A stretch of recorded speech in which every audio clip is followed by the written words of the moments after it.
Dear friends and student, welcome back with the new topic jump statement. In the previous video, we have covered nested loop, and before the nested loop, we have covered what is the working of for loop and the while loop. So, in the for loop and in while loop, we can use two jump statement. Python has two jump statement. First one is the break and second is the continue. Sometime we will require to come out from the prematurely come out from the loop. Suppose that आपके loop की condition तो है true, but उसके बाद में भी आपको body of loop को स्किप करना होता है. हमें कुछ भी स्टेटमेंट को एग्जीक्यूट नहीं करना है. सपोज दैट 4 टाइम आपका लूप एग्जीक्यूट हो चुका है. आपने एक लूप बनाया है जिसकी कंडीशन आपकी 10 टाइम्स ट्रू है, बट 4 टाइम एग्जीक्यूट होने के बाद में आपको ये लगा कि नहीं, अब ये प्रोग्राम लूप के बाहर आना चाहिए. उस केस में हम यूज में लेते हैं break statement. To come out from the looping statement we use break. And continue is the jump statement and is used to skip some iteration of the looping statement. For example, आपका loop चल रहा है 1 to 10, इसमें आपको 5 and 6 वाले iteration को skip करना है. In that case we use continue. Then जैसे ही 5 और 6 स्किप हुए, 7 से वापस से आपका लूपिंग एग्जीक्यूशन स्टार्ट हो जाएगा. Okay, so this is the basic idea of the jump statement. So the Python offer two jump statement. We are going to discuss these two jump break and continue jump statement in this video, theoretically as well as practically. So सबसे पहले हम बात करते हैं break की. Break है क्या चीज़? देखिए, ब्रेक बेसिकली करेगा क्या? जिस लूप के अंदर आपने यूज में लिया है उस लूप को वहीं पर टर्मिनेट करके आप उस पर्टिकुलर लूप से बाहर ले आएगा. सपोज दैट आपके पास में नेस्टेड लूप के अंदर आपने ब्रेक को यूज में लिया है, तो यदि आपने इनर मोस्ट लूप के अंदर ब्रेक को यूज में लिया है तो ये केवल इनर मोस्ट लूप को ही के एग्जीक्यूशन को ही ब्रेक करेगा. बाकी जो एग्जीक्यूशन है, आउटर लूप है, उसके ऊपर इस ब्रेक का कोई भी इफेक्ट नहीं रहेगा. इसका एक एग्जांपल देखते हैं. देखिए, एक छोटा सा एग्जांपल ले रहा हूँ मैं ब्रेक का. फॉर एग्जांपल, आपने एक लूप बनाया for I in range 1,11. Then आपने करवा दिया प्रिंट I. क्या प्रिंट करेगा ये? It will display 1 2 up to 10. But suppose that आप ये चाह रहे हो कि जैसे ही I की वैल्यू 5 हो जाए, जैसे ही I की वैल्यू 5 हो तो आपका ये जो लूप चल रहा है वो टर्मिनेट हो जाए. एक छोटा सा एग्जांपल है ब्रेक स्टेटमेंट की वर्किंग क्या है. ठीक, सो आप यहां पर क्या करोगे? ये जो position before the print statement, here you have to apply one if statement. If I is 5, then break will be executed. Whenever break gets execute, it break the for loop execution and send the program control out of the loop. Okay, but एक चीज important है यहां पर.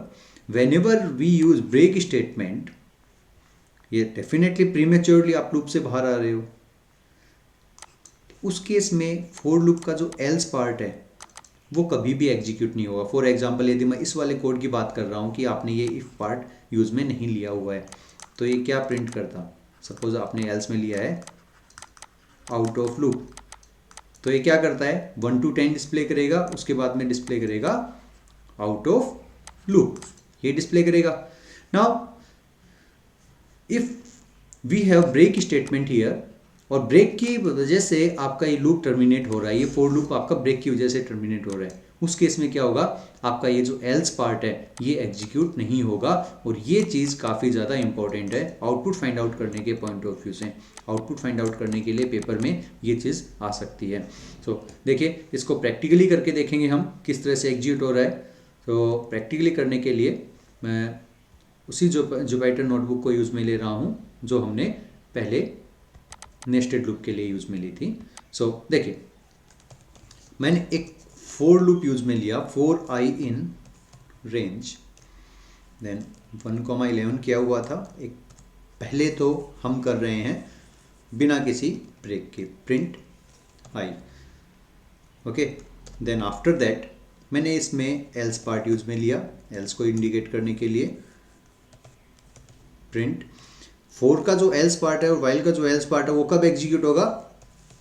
जब आपका loop normally completely अपना execution कर पा रहा है आउट ऑफ लूप। सो इसका जो आउटपुट आएगा वो 1 to 10 और out of loop. See the output 1 to 10 and out of loop आया है, राइट ना। यानी कि 4 ने अपना पूरा टास्क किया, उसके बाद में आउट ऑफ लूप एल्स वाले पार्ट के ऊपर गया, एल्स को एग्जीक्यूट कर दिया। नाउ अब मैं यहाँ पर अप्लाई कर रहा हूँ ब्रेक। देखिए ब्रेक का रोल क्या है। If value of I is equal to 5, जैसे ही आई की वैल्यू 5 होगी तो हमें क्या करना है, ब्रेक कर देना है। सो अब इसका जो आउटपुट आएगा वो क्या होगा, आई की वैल्यू 1 के लिए चलेगा, 2, 3, 4 के लिए चलेगा। When I is 5 the break will be executed and break will send your program control out of the loop. Out of the loop का मीनिंग क्या हो गया, आउट ऑफ द लूप का मीनिंग हो गया ये जो एल्स वाला पार्ट है ये भी एक लूप का पार्ट है, तो एल्स भी एग्जीक्यूट नहीं होगा।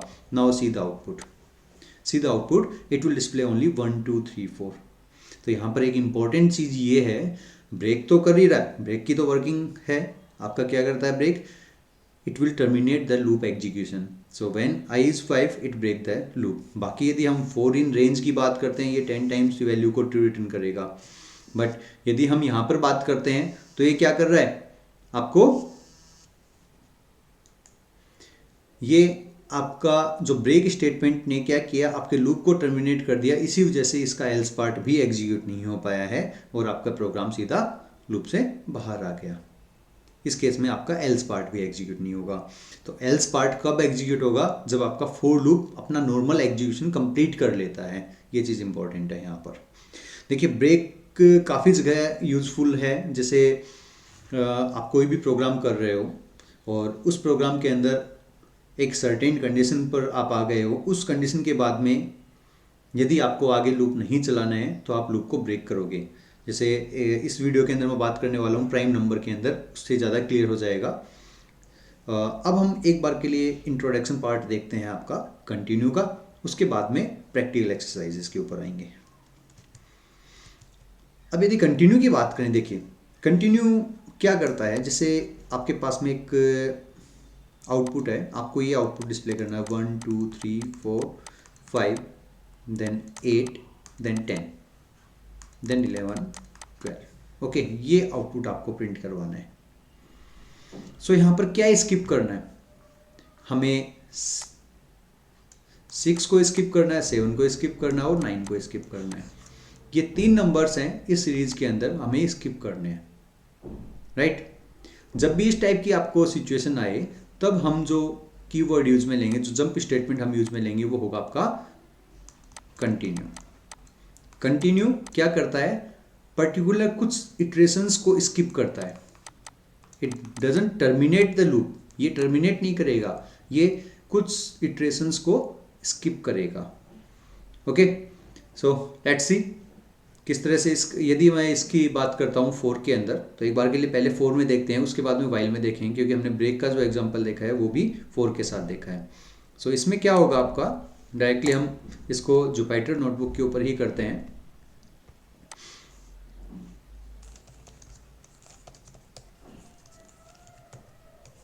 For I in range, then यहाँ पर 1,13 स्पेसिफाई किया क्योंकि नंबर्स हमने लिए हुए थे 12 तक। सो इफ सीधा इफ स्टेटमेंट अप्लाई किया, इफ आई इन, यदि आई की वैल्यू क्या है 6, 7 और 9 है। यहाँ पर आप और ऑपरेटर भी ले सकते हो, यदि आपने सेम कोड को C एंड C++ जावा में रन करना है तो आपको और ऑपरेटर यूज में लेना होगा यहाँ पर। बट यहाँ पर लिस्ट है हमारे पास में, तो मैंने मेंबरशिप ऑपरेटर ले लिया। इस केस में हमें क्या करना है, continue,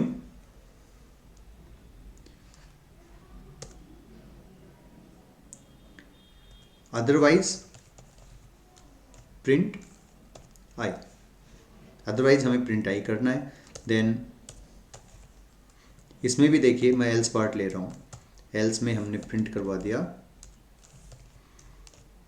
print out of loop. इससे ये चीज़ क्लियर हो जाएगी कि आपका जो रन करते हैं कि जो एल्स पार्ट है वो जो हमने कंटिन्यू यूज में लिया है तो एग्जीक्यूट होगा। इसका मतलब ये है कि लूप अपना नॉर्मल टर्मिनेशन कर रहा है, केवल कुछ पार्ट ही स्किप हुआ है इसका। यहाँ पर देखिए आप आउटपुट के अंदर यदि हम देखें 1 2 3 4 5 तक ठीक है, जैसे ही 6 और 7 आया तो कंटिन्यू एग्जीक्यूट हो रहा है, और कंटिन्यू ने क्या किया, आपको डायरेक्टली नेक्स्ट इटरेशन के ऊपर सेंड कर दिया। उस केस में जो बॉडी ऑफ लूप है यानी कि प्रिंट आई है वो एग्जीक्यूट नहीं होगा।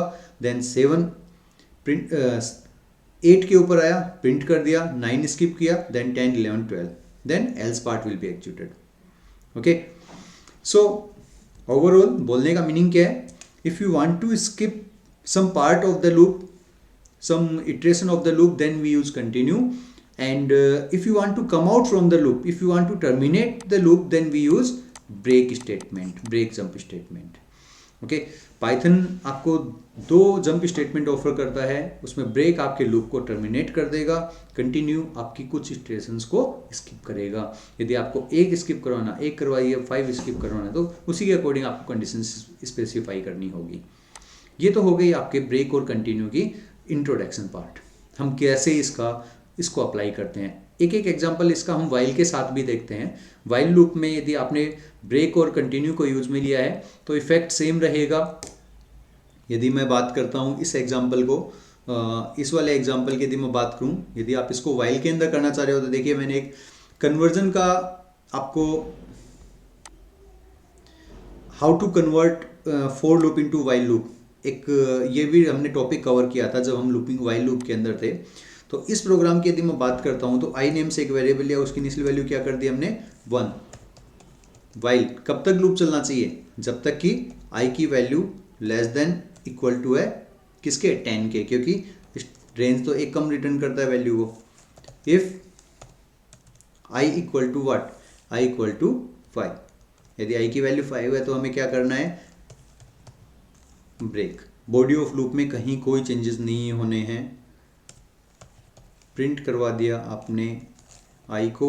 अब यहाँ पर देखिए जैसे ही आपने आई को प्रिंट करवाया उसके बाद में आपको क्या करना है, अपडेट एक्सप्रेशन लगाना है। जनरली जब हम वाइल लूप कर रहे होते हैं तो इसको स्किप कर देते हैं, आई इक्वल टू आई प्लस 1, और यदि आपने अपडेट एक्सप्रेशन को स्किप कर दिया इसका मतलब क्या हुआ, वो लूप क्या बन जाएगा, आपका इनफाइनाइट लूप बन जाएगा। इनफाइनाइट लूप का मतलब होता है एक ऐसा लूप जो कभी भी एंड नहीं हो रहा हो। सो यहाँ पर out of loop. Okay, now यहाँ पर देखिए मैंने क्या किया, सेम ऊपर जो कोड लिखा हुआ है फॉर लूप के अंदर उसी को मैंने कन्वर्ट किया है वाइल के अंदर, राइट। सो आउटपुट भी सेम रहेगा। ओवरऑल बोलने का मतलब क्या है, हम यहाँ पर क्या कर रहे हैं, हम यहाँ पर देख रहे हैं कि फॉर और वाइल के अंदर ब्रेक का इफेक्ट क्या है। सो फॉर के अंदर भी इफेक्ट यही रहेगा, it break the loop, it terminate the loop, and while के अंदर भी यही रहेगा, it terminate the loop. Then अब यदि मैं नेक्स्ट वाले एग्जांपल की बात करता हूँ जो हमने 4 के अंदर यहाँ पर किया है, इसमें हमने क्या किया है, 6 7 और 9 को स्किप करवाया है। So continue will send the program control on the next iteration, as it is same while के अंदर भी यही होने वाला है। ये क्या करेगा, आपके प्रोग्राम को नेक्स्ट इटरेशन के ऊपर सेंड करेगा। लेकिन यहाँ पर एक छोटा सा माइनर सा चेंज करना होगा आपको बॉडी ऑफ लूप के अंदर, वो देखिए वो कैसे होगा। आई इक्वल टू 1 किया और उसकी ज़रूरत क्यों पड़ेगी, while I is less than equal to 12, then if I in क्या था 6 7 एंड 9, यदि इनमें से कोई भी है तो आपको क्या करना है, कंटिन्यू करना है, अदरवाइज प्रिंट करवाइए वैल्यू ऑफ आई को। Then I equal to I plus 1, update expression आ गई। Then else part, and else part के अंदर मैंने कर दिया प्रिंट, प्रिंट में आपका आउट ऑफ लूप। अब यहाँ पर एक चीज देखिए, जब कंटिन्यू एग्जीक्यूट होगा तो आपका प्रोग्राम कहाँ जाएगा, continue will transfer your code on the condition, यानी कि कंटिन्यू से सीधा कहाँ चला जाएगा, कंडीशन में। अब यदि हम फॉर लूप की बात करें तो रेंज के अंदर क्या होता है, स्टेप वैल्यू रहती है, बट यहाँ पर वाइल के अंदर तो नहीं रहेगी स्टेप वैल्यू, वो तो बॉडी ऑफ लूप का लास्ट स्टेटमेंट है। तो इस केस में ये क्या बन जाएगा, ये इनफाइनाइट लूप बन जाएगा, अपडेट नहीं हो पा रहा। इसके लिए आपको यहाँ पर क्या करना पड़ेगा, आई इक्वल टू आई प्लस 1, एक एक्स्ट्रा अपडेट एक्सप्रेशन और डालनी पड़ेगी। ओके, अभी मैं इस चीज़ को एक्सप्लेन करता हूँ कैसे होगा। अब इसका आउटपुट देखिए, इसका आउटपुट भी वही है जो हमने पहले फोर लूप के अंदर किया था। मैंने यहाँ पर एक अपडेट एक्सप्रेशन एक्स्ट्रा क्यों अप्लाई किए, उसके पीछे रीज़न क्या है उसकी बात करते हैं। देखिए यहाँ पर देखिए फोर के अंदर क्या है, आपने कोड बनाया for i in range 1,10, okay, then if I equal to 5 आपने किया कंटिन्यू, अदरवाइज आपने प्रिंट करवा दिया आई को। तो ये क्या रिटर्न करेगा, ये रिटर्न करेगा 1 से लेके आपका 1 से लेके 4 तक आएगा, 5 को स्किप किया, देन 6 7 अप टू 9 तक आएगा। देन कंटिन्यू बेसिकली करेगा क्या, it will directly send your program on the condition, range के अंदर, रेंज के ऊपर सेंड कर देगा, और रेंज के अंदर ऑटोमेटिक क्या है, यहाँ पर क्या है, स्टेप +1 है ही, तो स्टेप +1 एग्जीक्यूट हो जाएगी। बट वाइल के केस में क्या होता है, आई इक्वल टू 1 आपने किया वाइल, सेम कोड मैं चेंज कर रहा हूँ, I is less than equal to 9, if I equal to 5, यदि आपने यहाँ पर किया कंटिन्यू, आपने यदि कंटिन्यू कर दिया यहाँ पर, और उसके बाद में आपने किया print i, then I equal to i +1, right. So continue क्या करेगा, आपके प्रोग्राम को सीधा कंडीशन के ऊपर सेंड करेगा। अब आई की वैल्यू देखिए, 1 प्रिंट हो गया, 2 प्रिंट हो गया, 3 प्रिंट हो गया, 4 प्रिंट हो गया। देन उसके बाद में आई की वैल्यू क्या हो जाएगी, 5 is less than 9 condition is true, program आएगा बॉडी ऑफ लूप के ऊपर, बॉडी ऑफ लूप में लिखा है I equal to 5 condition is true. अब आपकी ये कंडीशन जैसे ही ट्रू हुई तो कंटिन्यू एग्जीक्यूट होगा, और कंटिन्यू कहाँ ले जाएगा आपको, कंडीशन के ऊपर, still value of I is 5, वापस से एक कंडीशन ट्रू हुई, आई इक्वल टू 5, कंटिन्यू वापस से एग्जीक्यूट हुआ, और आपका प्रोग्राम यहीं पर घूमता रहेगा, कभी बाहर नहीं निकलेगा इससे, राइट। सो इस वजह से हमने क्या किया है, यहाँ पर आई इक्वल टू आई +1 एक अपडेट एक्सप्रेशन एक्स्ट्रा लगाई है, and this update expression will be executed when value of I will be 5, इससे पहले कभी भी एग्जीक्यूट नहीं होगा, बाकी सभी के लिए ये वाली अपडेट एक्सप्रेशन होगी एग्जीक्यूट। बाकी देखिए ये एक स्पेशल केस है जहाँ पर आपको एक्स्ट्रा अपडेट एक्सप्रेशन लेनी पड़ेगी, बॉडी ऑफ लूप में थोड़ा सा माइनर सा चेंज होगा, बाकी बॉडी ऑफ लूप में कहीं कोई चेंजेस नहीं होते हैं। ओके, आई थिंक कंटिन्यू की वर्किंग समझ में आ गई होगी, कंटिन्यू किस तरह से अपना टास्क परफॉर्म करता है और ब्रेक किस तरह से टास्क परफॉर्म करता है। अब बात करते हैं, एक दो क्वेश्चंस हैं जो बोर्ड एग्जाम के पॉइंट ऑफ व्यू से इम्पोर्टेंट है, आप लोगों की क्लास के पॉइंट ऑफ व्यू से इम्पोर्टेंट है, अब हम उनकी बात करते हैं। Now write Python code that check a number is prime और नॉट, नंबर प्राइम है या नहीं उसको चेक करना आपके लिए, राइट। सो सबसे पहली चीज, प्राइम नंबर्स कौन से होते हैं, the number which are divisible by 1 and itself only, like आपके पास में सपोज दैट नंबर है 5, क्या है, इसके यदि हम डिवीजर की बात करें, it can be divisible by 1 and 5 only, इसके अलावा किसी से नहीं हो सकता, राइट। 7 है, किसी से नहीं हो सकता 1 और 7 के अलावा, ठीक है। 13 है, 11 है, काफ़ी सारे नंबर्स हैं जिनके ओनली 2 ही डिवीजर होंगे, एक तो 1 हो गया और एक वो खुद हो गया, बाकी किसी भी नंबर से यदि हम उसको डिवाइड करते हैं तो उनका रिमाइंडर क्या आता है, कुछ ना कुछ ज़रूर आएगा, कभी 0 नहीं आएगा। ओके, तो ये कॉन्सेप्ट रहेगा हमारा प्राइम नंबर को चेक करने के लिए। सो इसमें क्या करना होगा, the number which are divisible by 1 and itself only, divisible by, so हमें यहाँ पर क्या करना है, रिमाइंडर को चेक करना है, तो हम मॉडुलस ऑपरेटर यूज में लेंगे। क्या करेंगे, क्या आइडिया है इसके पीछे, सो एक जैसे 13 की यदि मैं बात करता हूँ, यदि मैं इस 13 की बात करूं तो ये जो 13 है 1 से डिवाइड हो सकता है कंप्लीटली, 13 से डिवाइड हो सकता है, बाकी जो बचे 2 to 12 इनसे यदि मैं डिवाइड करके देखता हूं इस नंबर को, तो इसका जो रिमाइंडर है वो कभी भी 0 नहीं आएगा। यदि 0 नहीं आ रहा है दैट मीन्स ये प्राइम है, यदि 0 आ गया दैट मीन्स वो प्राइम नंबर नहीं है आपका। ओके, सो ये कॉन्सेप्ट है इस प्रोग्राम का, कैसे अप्लाई करना है अब उसको प्रोग्रामिंग के अंदर कन्वर्ट करके देखते हैं। सबसे पहली चीज़ आपको इसमें n की वैल्यू को इनपुट में लेना है, सो n की वैल्यू को इनपुट में लेंगे हम, इनपुट नंबर ले लिया, ठीक है।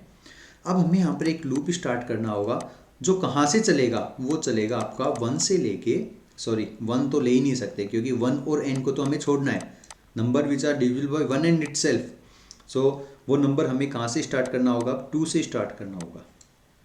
1 को क्यों स्किप किया, क्योंकि किसी भी नंबर, कोई भी नंबर ले लो, 5 को 1 से डिवाइड करेंगे तो क्या आएगा, 5 आ जाएगा और रिमाइंडर क्या आएगा इसका, 0। तो 1 को भी छोड़ना है और 5 को भी छोड़ना है, तो 1 को भी छोड़ना है, और तो आपका लूप चलेगा 2 to n।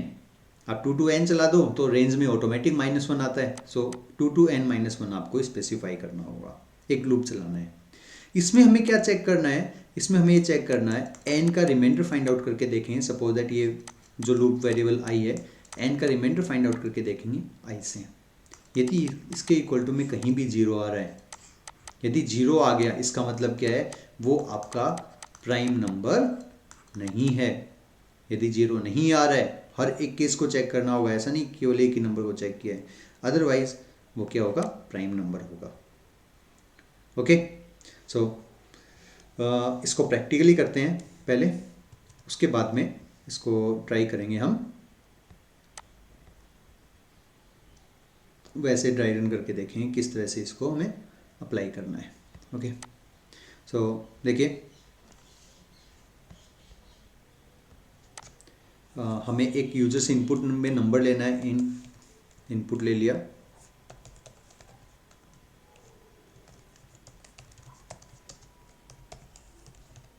एक नंबर एंटर करवाया।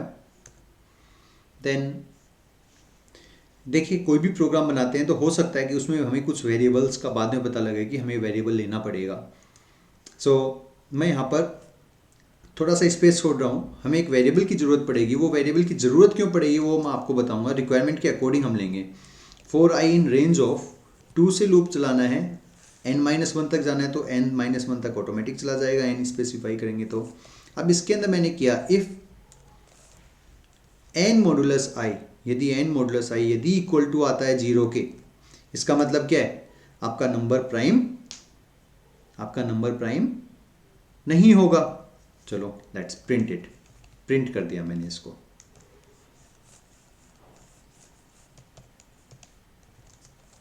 Number is not prime. Okay, otherwise यदि ये कंडीशन आपकी फॉल्स है, इसका मतलब क्या है, आपका नंबर क्या होगा, प्राइम होगा। सो मैंने करवा दिया यहाँ पर प्रिंट नंबर इज प्राइम। लेकिन क्या लगता है आपको, ये सही है ये कोड, इसमें मिस्टेक है, बट जब तक एक बार के लिए इसको हम देखेंगे नहीं क्या मिस्टेक है, तब तक हमें आइडिया नहीं लगेगा। सो चलो मैं इसको रन करता हूँ। मैंने नंबर लिया 5,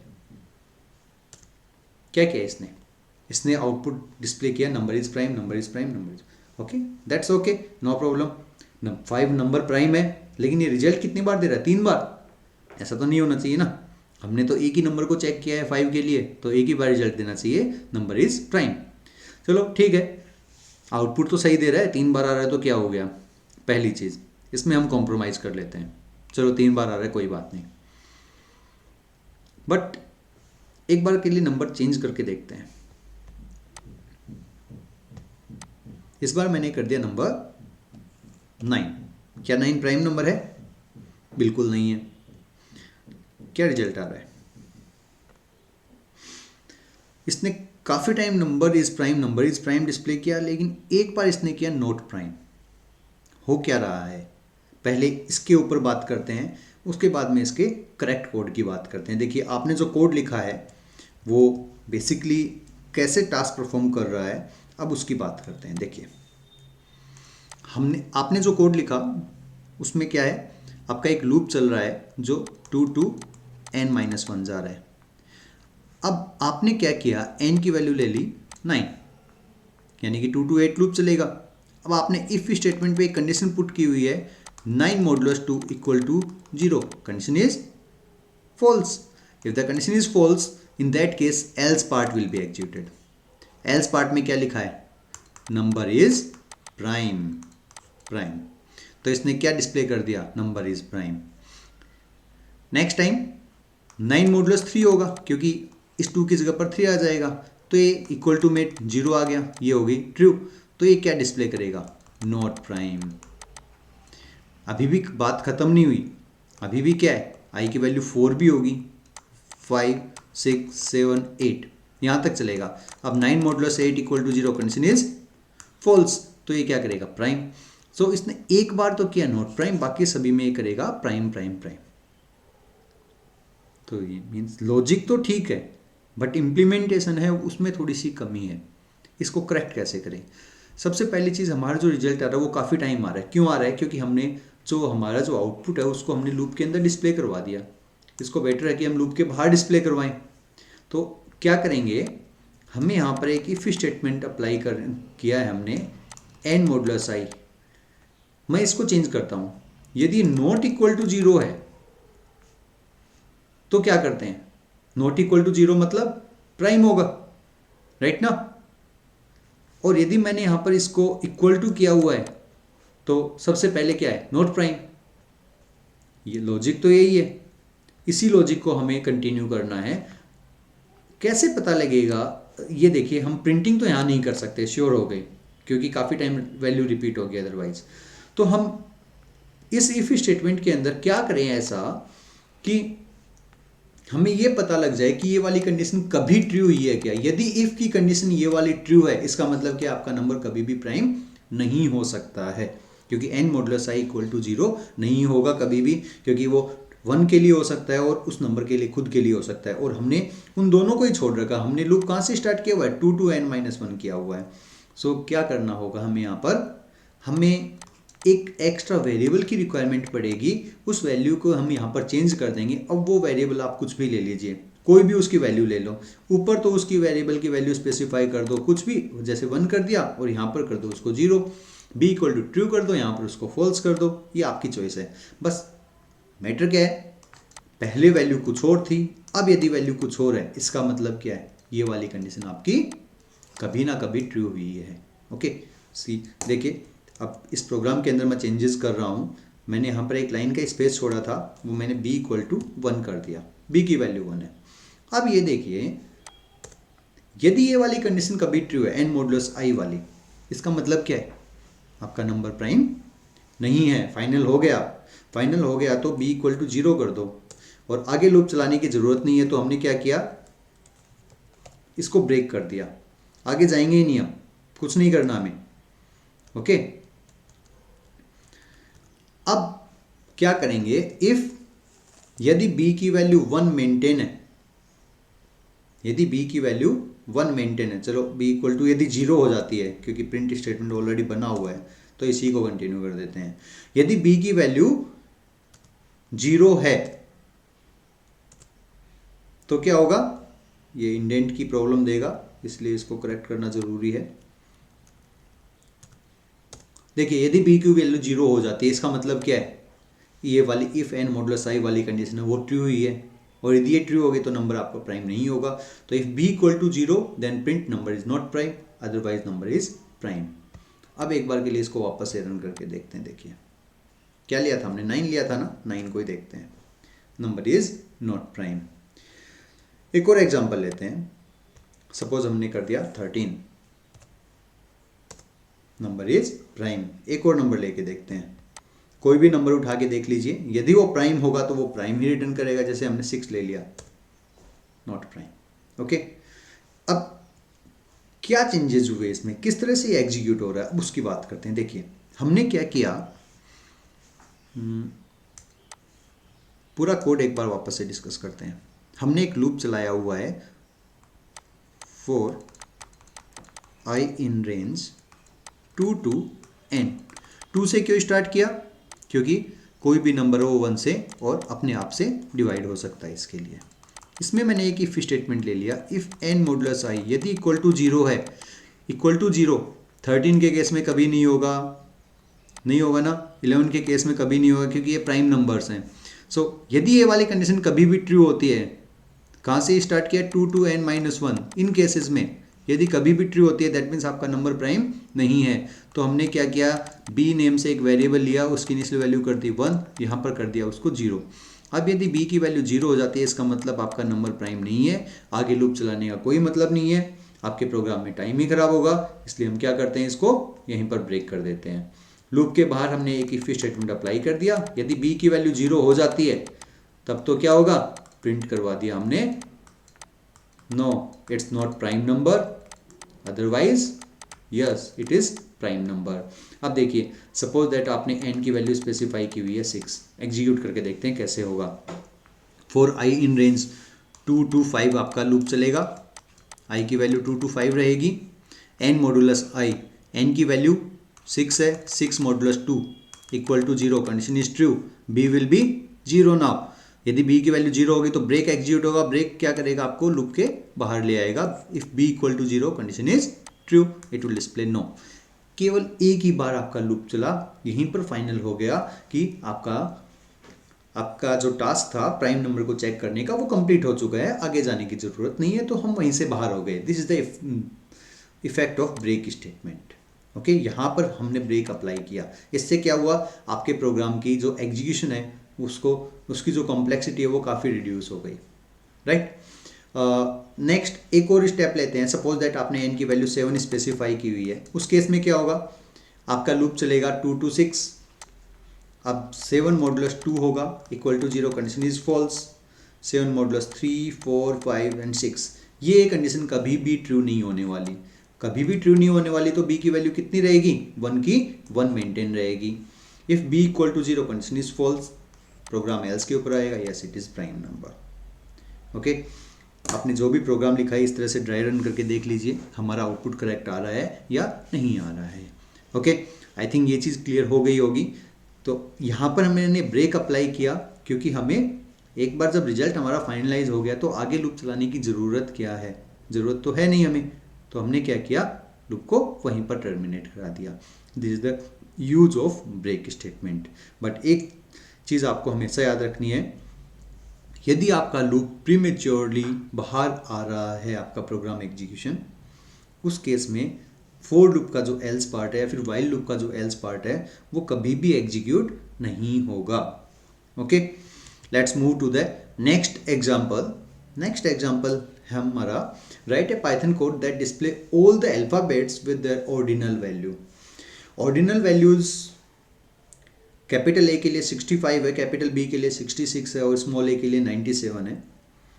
तो हमें यहाँ पर अल्फ़ाबेट्स को प्रिंट करने के लिए बोला गया है। अब यहाँ पर देखिए हमें कंटिन्यूसली प्रिंटिंग करनी है 65 से लेके 90 तक, लेकिन उसके बाद में 91 से लेके 96 तक कुछ भी नहीं करना है। कुछ भी नहीं करना है इसका मतलब क्या है, हमें यहाँ पर कंटिन्यू को एग्जीक्यूट करवाना है 91 से लेके 96 तक। उसके बाद में आपको 97 से 122 तक वापस से लूप चलाना है। ओके, सो इस प्रोग्राम को करते हैं। मैं डायरेक्टली जुपिटर पर कर रहा हूँ इसको, देखिए कैसे होगा।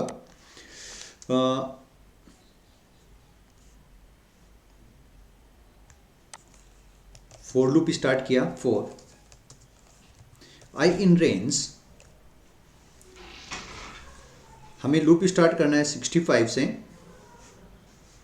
कहाँ तक जाना है, 122 तक जाना है। सो 123 हमने ले लिया। Okay, then after that if I in range, हमने स्पेसिफाई कर दिया आई इन रेंज, यदि आई की वैल्यू है किसमें, 91 से लेके 96 तक, सो 97 स्पेसिफाई कर दिया। यदि इस रेंज में है तो हमें क्या करना है, हमें कंटिन्यू करना है।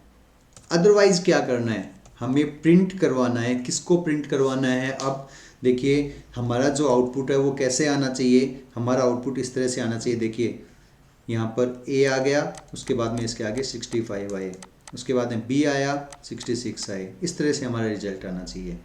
ओके, सो ये तो हो गए आपके अल्फ़ाबेट्स, ये उनके ऑर्डिनल वैल्यू और बीच में हाइफन साइन आ गया।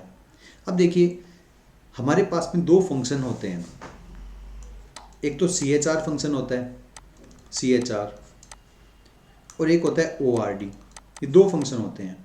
अब CHR फंक्शन क्या करता है, एक इंटीजर वैल्यू एज इनपुट में लेगा, जैसे आपने स्पेसिफाई कर दिया इंटीजर में, जैसे आपने CHR के अंदर स्पेसिफाई कर दिया 65, तो ये क्या रिटर्न करेगा, ये कैपिटल ए को रिटर्न करेगा।